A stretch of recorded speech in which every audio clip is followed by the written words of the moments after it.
12 বছরে পা দিল, মানে এক যুগ হতে গেল, তাই তো।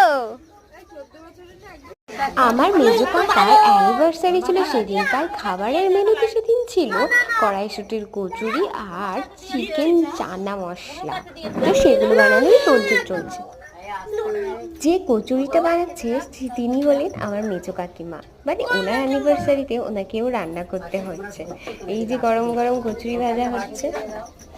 কাকিমা কাকা এদের দুজনের কাউকেই না আমি ভালো করে রেডি করাতে পারলাম না সাজাতে পারলাম।